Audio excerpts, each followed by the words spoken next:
Hi hello ನಮಸ್ಕಾರ. ಇವತ್ತು ನೋಡಿ ನಾನು ಡೋನಟ್ ಮಾಡ್ತಾ ಇದ್ದೀನಿ. ಮನೇಲೇ ಸಿಂಪಲ್ಲಾಗಿ ಡೋನಟ್ ಮಾಡ್ಕೋಬೋದು ಸ್ನೇಹಿತರೆ. ಹೊರಗಡೆ ಹೋಗಿ ನಾವು ದುಡ್ಡು ಕೊಟ್ಟು ತಿಂದಿರ್ತೀವಿ, ಆದರೂ ಕೂಡ ಹೊರಗಡೆಗಿಂತ ಮನೇಲಿ ಟೇಸ್ಟಿಯಾಗಿ ಮಾಡ್ಕೋಬೋದು.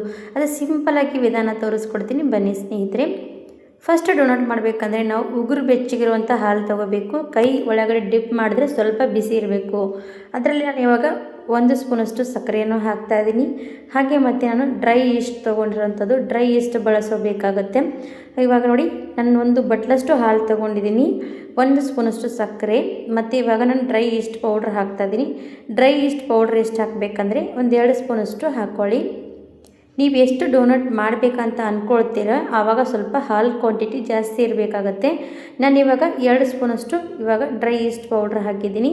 ಚೆನ್ನಾಗಿ ಪೌಡ್ರ್ ಹಾಕಿ ಹಾಲಲ್ಲಿ ಮಿಕ್ಸ್ ಮಾಡ್ಕೊಂಡು ತಗೊಳ್ಳಿ. ಸಿಂಪಲ್ಲಾಗಿ ಮಾಡುವಂಥದ್ದು, ಅದು ಮನೆಯಲ್ಲಿ ಮಾಡಿದ್ರೆ ತುಂಬಾ ಟೇಸ್ಟಿಕರ ಆಗಿರುತ್ತೆ. ಹಾಗೆ ನೋಡಿ ಹೊರಗಡೆಗಿಂತ ಮನೆಯಲ್ಲಿ ಮಾಡಿರೋದು ತುಂಬಾ ಒಳ್ಳೆಯದು. ಇವಾಗ ನೋಡಿ ಈಸ್ಟ್ ಪೂರ್ತಿಯಾಗಿ ಇದರಲ್ಲಿ ಕಲಿಸ್ಕೋಬೇಕು. ಸ್ವಲ್ಪ ಕೂಡ ಈ ಥರ ಗಂಟು ಥರ ಇರಬಾರ್ದು. ಹಾಲಲ್ಲಿ ಪೂರ್ತಿಯಾಗಿ ಮಿಕ್ಸ್ ಮಾಡಿ ಒಂದು 10 ನಿಮಿಷ ರೆಸ್ಟ್ ಮಾಡೋದಕ್ಕೆ ಬಿಡಿ.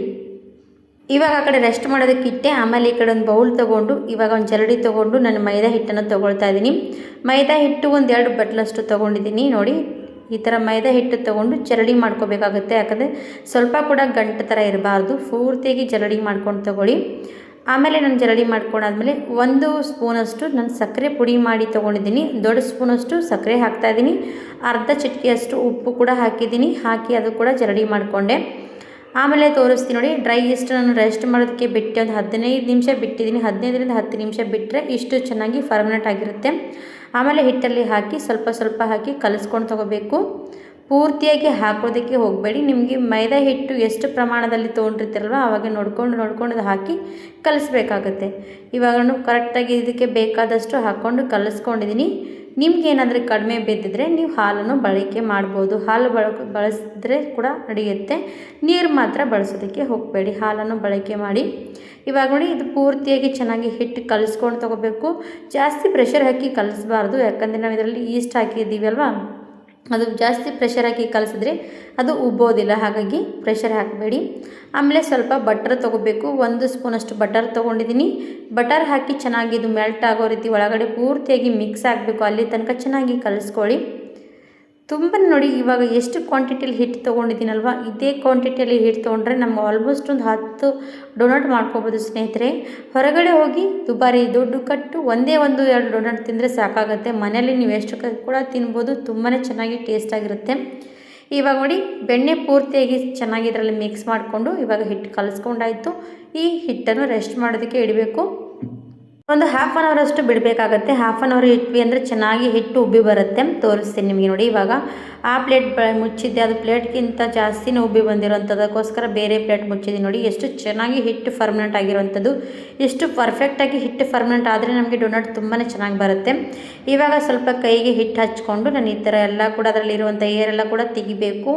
ತೆಗೆದು ಈ ಥರ ಚೆನ್ನಾಗಿ ಮೆತ್ತಗೆ ಮಾಡ್ಕೊಳ್ಳಿ. ಫಸ್ಟು ಈ ಫುಲ್ಸೆ ಈ ಥರ ಮೆತ್ತವಾಗಿರುವಂಥದ್ದು ಹಿಟ್ಟು ನೋಡಿ ಎಷ್ಟು ಚೆನ್ನಾಗಿ ಉಬ್ಬಿರೋವಂಥ ಹಿಟ್ಟು. ಫುಲ್ ಕೈಯಲ್ಲಿ ಹಿಡಿದ್ರೆ ಒಂಥರ ಹತ್ತಿ ಅಂತೀವಲ್ಲ, ಅಷ್ಟು ಹತ್ತಿ ಥರ ಮೆತ್ತಗಾಗಿರುತ್ತೆ ಹಿಟ್ಟು. ಇವಾಗ ನೋಡಿ ಕೆಳಗಡೆ ಸ್ವಲ್ಪ ಹಿಟ್ಟು ಹಾಕ್ಕೊಂಡು ಮತ್ತೆ ಹಿಟ್ಟು ಈ ಥರ ಮೆತ್ತಗೆ ಮಾಡ್ಕೋಬೇಕು. ಫುಲ್ ಈ ಥರ ಮೆತ್ತಗೆ ಮಾಡಿಕೊಂಡು ನಾವಿವಾಗ ಡೋನಟ್ ರೆಡಿ ಮಾಡ್ಕೋಬೇಕಾಗತ್ತೆ. ತುಂಬಾ ಸರಳ ವಿಧಾನ ನೋಡಿ. ಇಷ್ಟು ಪೂರ್ತಿಯಾಗಿ ನಾನು ತೊಗೊಂಡಿದ್ದೀನಿ. ಸ್ವಲ್ಪ ಹಿಟ್ಟು ಉದುರಿಸ್ಕೊಂಡು ಇವಾಗ ನಾನು ಲಟ್ಟಿಸ್ತಾ ಇದ್ದೀನಿ. ನಾವು ಯಾವ ಥರ ಲಟ್ಟಿಸ್ಬೇಕಂದ್ರೆ ಜಾಸ್ತಿ ತೆಳುವಾಗಿ ಇರಬಾರ್ದು, ಜಾಸ್ತಿ ದಪ್ಪನೂ ಇರಬಾರ್ದು. ಹಾಗಾಗಿ ಮೀಡಿಯಮ್ ಸೈಜಲ್ಲಿ ನಾನು ಲಟ್ಟಿಸ್ತಾ ಇದ್ದೀನಿ. ನಿಮಗೆ ಡೋನಟ್ ತುಂಬಾ ದಪ್ಪವಾಗಿ ಬೇಕಂದರೆ ನೀವು ದಪ್ಪ ಸೈಜಲ್ಲಿ ಲಟ್ಟಿಸ್ಕೋಬೋದು. ನಾನು ತೋರಿಸುವಂಥದ್ದು ನೋಡಿ ಎಷ್ಟು ಸೈಜಲ್ಲಿ ಲಟ್ಟಿಸ್ತೀನಿ ಅಂತ. ನಾನು ಇವಾಗ ನೋಡಿ ಅಷ್ಟು ಹಿಟ್ಟೆಲ್ಲ ಒಂದೇ ಉಳ್ಳೆ ಮಾಡ್ಕೊಂಡು ತೊಗೊಂಡಿದ್ದೀನಿ. ಪೂರ್ತಿಯಾಗಿ ಈ ಥರ ಲಟ್ಟಿಸ್ಕೊಂಡು ತೊಗೊಂಡು 1 ಗ್ಲಾಸ್ ತೊಗೊಂಡಿದ್ದೀನಿ. ನಿಮಗೆ ಡೋನಟ್ ಸೈಜ್ ಸಣ್ಣದು ಬೇಕು ದೊಡ್ಡದು ಬೇಕು ಅದು ನಿಮ್ಮ ಇಷ್ಟ ಪ್ರಕಾರ ನೀವು ಸೈಜ್ ಮಾಡ್ಕೊಳ್ಳಿ. ನಾನು ಇವಾಗ ಒಂದು ಚೂಪಾಗಿರುವಂಥ ಗ್ಲಾಸ್ ತೊಗೊಂಡು ಈ ಥರ ಕಟ್ ಮಾಡ್ತಾಯಿದ್ದೀನಿ ನೋಡಿ. ಫಸ್ಟಿಗೆ ಈ ಥರ ರೌಂಡಾಗಿ ಕಟ್ ಮಾಡ್ಕೋಬೇಕಲ್ಲನೂ ಕೂಡ. ಇವಾಗ ಆಲ್ರೆಡಿ ನಾವು ನೋಡಿ ಎಷ್ಟು ಸೈಜ್ ಅಂತ ತೋರಿಸ್ತೀನಿ ನಿಮಗೆ. ಮತ್ತು ಮಧ್ಯಭಾಗದಲ್ಲಿ ಕೂಡ ಕಟ್ ಮಾಡೋದಕ್ಕೆ ಒಂಥರ ಈ ಥರ ನೋಡಿ ನನ್ನ ಹತ್ರ ಇರುವಂಥದ್ದೊಂದು ಕೇಕ್ ನೋಝಲ್ ಇತ್ತು. ಆ ನೋಝಲ್ ತೊಗೊಂಡು ಕಟ್ ಮಾಡ್ತಾಯಿದ್ದೀನಿ. ನಿಮ್ಮ ಮನೇಲಿ ಏನಾದರೂ ಕೂಡ ಮುಚ್ಚಳ ಇದ್ದರೆ ತೊಗೊಂಡು ಕಟ್ ಮಾಡ್ಕೋಬೋದು. ಇವಾಗ ನೋಡಿ ಸೈಜ್ ನೋಡಿ ಯಾವ ರೀತಿ ಅಂತ, ಈ ಥರ ಸೈಜ್ ಇರಬೇಕು. ಇವಾಗ ಇದು ಇಷ್ಟೇ ಸೈಜ್ ಇದ್ದರೆ ಇಷ್ಟೇ ನಾವು ಹಾಕಬಾರ್ದು ಎಣ್ಣೆಯಲ್ಲಿ, ಇದನ್ನು ಸ್ವಲ್ಪ ಮತ್ತೆ ರೆಸ್ಟ್ ಮಾಡೋದಕ್ಕೆ ಬಿಡಬೇಕಾಗತ್ತೆ.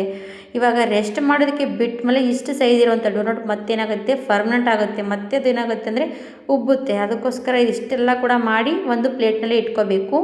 ಪ್ಲೇಟಿಗೆ ಸ್ವಲ್ಪ ಹಿಟ್ಟು ಉದುರಿಸ್ಕೊಂಡು ಇಟ್ಕೊಂಡ್ರೂ ಕೂಡ ಪರವಾಗಿಲ್ಲ, ಇಲ್ಲ ಹಾಗೆ ಕೂಡ ಇಟ್ಕೋಬೋದು.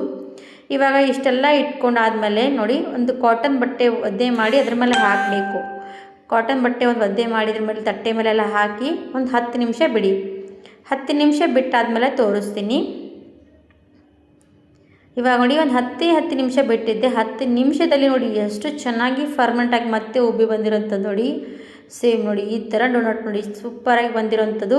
ಇವಾಗ ಈ ಕಡೆ ಎಣ್ಣೆ ಕೂಡ ಬಿಸಿ ಮಾಡೋದಕ್ಕೆ ಇಟ್ಟಿದ್ದೆ. ಎಣ್ಣೆ ಬಿಸಿ ಆದಮೇಲೆ ಎಣ್ಣೆಯಲ್ಲಿ ಒಂದೊಂದೇ ಡೋನಟ್ ಹಾಕಿ ಡೀಪ್ ಫ್ರೈ ಮಾಡಬೇಕಾಗತ್ತೆ. ಒಂದನ್ನೇ ತೊಗೊಂಡು ಕೈಯಲ್ಲಿ ತೊಗೊಂಡು ಡೀಪ್ ಫ್ರೈ ಮಾಡ್ಕೊಳ್ಳಿ. ಇಲ್ಲಾಂದರೆ ನೀವು ಈ ಥರ ಡೋನಟ್ ಫಸ್ಟ್ ಇಡುವಾಗ ಬಟರ್ ಪೇಪರ್ ಮೇಲೆ ಒಂದೊಂದೇ ಈ ಥರ ಇಟ್ಕೊಂಡು ಕೂಡ ನೀವು ಎಣ್ಣೆಲಿ ಡೀಪ್ ಫ್ರೈ ಮಾಡ್ಕೋಬೋದು.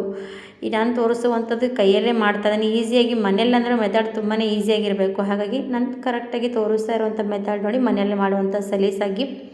ಇವಾಗ ಎಣ್ಣೆಯಲ್ಲಿ ಎರಡೇ ಡೋನಟ್ ಹಾಕ್ಕೊಂಡು ನಾನು ಕರಿತಾ ಇದ್ದೀನಿ. ನೋಡ್ತಾ ಇರ್ಬೋದು ಸೈಜ್ ಎಷ್ಟು ಚೆನ್ನಾಗಿ ಮತ್ತೆ ಅದು ಉಬ್ಬಿ ಬರ್ತಾ ಇರೋವಂಥದ್ದು ನೋಡಿ. ಎಣ್ಣೆ ಮಾತ್ರ ತುಂಬಾ ಸಣ್ಣ ಉರಿ ಇಟ್ಕೊಳ್ಳಿ, ಯಾಕಂದರೆ ಹೈ ಫ್ಲೇಮ್ ಇಡಬಾರ್ದು. ಹೈ ಫ್ಲೇಮ್ ಇಟ್ವಿ ಅಂದರೆ ಮೇಲ್ಗಡೆ ಭಾಗ ಮಾತ್ರ ಕೆಂಪಾಗುತ್ತೆ, ಒಳಗಡೆ ಭಾಗ ಮಾತ್ರ ಚೆನ್ನಾಗಿ ಡೀಪ್ ಫ್ರೈ ಆಗೋದಿಲ್ಲ. ಹಾಗಾಗಿ ಮೀಡಿಯಮ್ ಉರಿಯಲ್ಲಿ ಕೂಡ ನಾವು ಡೀಪ್ ಫ್ರೈ ಮಾಡ್ಕೋಬೋದು. ಇವಾಗ ನೋಡಿ ಎರಡು ಕಡೆ ಚೆನ್ನಾಗಿ ತಿರುವಿ ನನ್ನದು ಡೀಪ್ ಫ್ರೈ ಮಾಡ್ಕೊಳ್ತೀನಿ. ಮತ್ತು ಸೈಜ್ ಕೂಡ ನೋಡ್ಬೋದು ಎಷ್ಟು ಚೆನ್ನಾಗಿ ಉಬ್ಬುತ್ತಾ ಇದೆ ಅಂತ. ತುಂಬಾ ಈಸಿಯಾಗಿರುವಂಥ ಸ್ನೇಹಿತರೆ, ಟೇಸ್ಟಿಯಾಗಿರುತ್ತೆ. ಮನೆಯಲ್ಲಿ ಮಾಡ್ತೀವಿ ಅಲ್ವಾ, ಸಖತ್ ರುಚಿಯಾಗಿರುತ್ತೆ. ಮಕ್ಕಳು ಕೂಡ ಇಷ್ಟಪಟ್ಟು ತಿಂತಾರೆ. ಹೊರಗಡೆ ಹೋಗಿ ತರೋದೇ ಬೇಡ, ಮನೆಯಲ್ಲೇ ಸಿಂಪಲ್ಲಾಗಿ ಮಾಡ್ಕೋಬೋದು. ಒಂದು ಮಿನಿಮಮ್ ಒಂದು ಹಾಫ್ ಆನ್ ಅವರ್ 1 ಅವರ್ ಇದ್ದರೆ ಸಾಕು, ಮನೆಯಲ್ಲಿ ಈ ಥರ ಡೋನಟ್ ಮಾಡ್ಕೊಂಡು ತಿನ್ಬೋದು. ಎಲ್ರಿಗೂ ಕೂಡ ಕೊಡ್ಬೋದು, ಮನೆ ಮಂದಿ ಕೂಡ ಇಷ್ಟಪಟ್ಟು ತಿಂತಾರೆ. ಇವಾಗ ಇವೆರಡೂ ಕೂಡ ಚೆನ್ನಾಗಿ ಎಣ್ಣೆಯಲ್ಲಿ ಫ್ರೈ ಮಾಡ್ಕೊಂಡಿದ್ದೀನಿ. ಇಷ್ಟು ಕಲರ್ ಬಂದರೆ ಸಾಕು, ಈ ಕಲರ್ ಚೆನ್ನಾಗಿ ಗೋಲ್ಡನ್ ಕಲರ್ ಬಂದರೆ ಸಾಕು. ಇವಾಗ ನನ್ನದು ಡೀಪ್ ಫ್ರೈ ಮಾಡ್ಕೊಂಡಿರೋಂಥದ್ದು ಎರಡೂ ಕೂಡ ಡೋನಟ್ ತೆಗಿತೀನಿ. ತೆಗೆದು ಸೈಡಿಗೆ ಎತ್ತಿಡಿ. ಇದೇ ರೀತಿ ಇದೇ ಎಣ್ಣೆ ಇದೇ ಮೆಥಡ್ನಲ್ಲಿ ಎಲ್ಲ ಕೂಡ ಡೋನಟ್ ಡೀಪ್ ಫ್ರೈ ಮಾಡ್ಕೊಂಡು ತಗೊಳ್ಳಿ. ಎಣ್ಣೆ ಜಾಸ್ತಿ ಉಗುರು ಬೆಚ್ಚಗಿರುವಂಥ ಎಣ್ಣೆಯಲ್ಲಿ ನೀವು ಡೀಪ್ ಫ್ರೈ ಮಾಡ್ಕೊಳ್ಳಿ. ಇವಾಗ ಡೋನಟ್ ರೆಡಿಯಾಗಿರುವಂಥದ್ದು ನೋಡಿ. ಡೋನಟ್ ರೆಡಿ ಆದಮೇಲೆ ನಾನು ಚಾಕ್ಲೇಟ್ ಸಿರಪ್ ತೊಗೊಂಡಿದ್ದೀನಿ.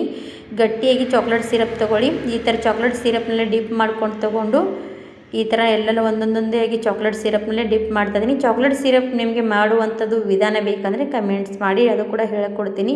ಇಲ್ಲಾಂದರೆ ಮನೇಲಿರುವಂಥ ಚಾಕ್ಲೇಟ್ ಸಿರಪ್ ಇರುತ್ತೆ, ಅದು ಕೂಡ ಅದರ ಮೇಲೆ ಹಾಕ್ಬೋದು.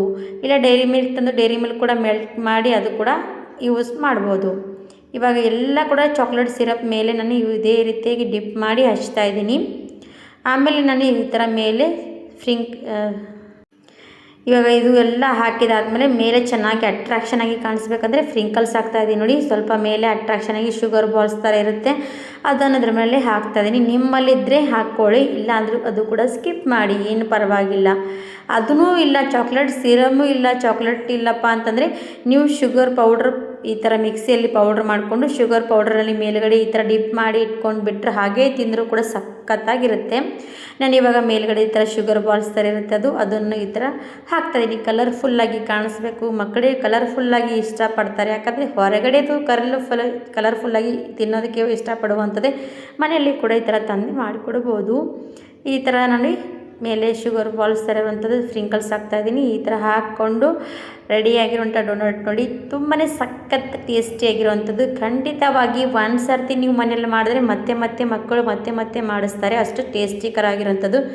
ಖಂಡಿತವಾಗಿ ಟ್ರೈ ಮಾಡಿ. ವಿಡಿಯೋ ಇಷ್ಟ ಆದರೆ ಲೈಕ್ ಆ್ಯಂಡ್ ಸಬ್ಸ್ಕ್ರೈಬ್ ಮಾಡಿಕೊಂಡು ಹೋಗಿ ಸ್ನೇಹಿತರೆ. ಹಲವಾರು ರೀತಿಯಾಗಿರುವಂಥ ಡಿಫ್ರೆಂಟ್ ರೆಸಿಪಿ ನಿಮಗಾಗಿ ತರ್ತಾ ಇರ್ತೀನಿ ಸ್ನೇಹಿತರೆ. ಇವತ್ತಿನ ವಿಡಿಯೋ ಇಲ್ಲಿಗೆ ಮುಗಿಸ್ತೀನಿ ಸ್ನೇಹಿತರೆ. Thank you for watching. ಧನ್ಯವಾದ.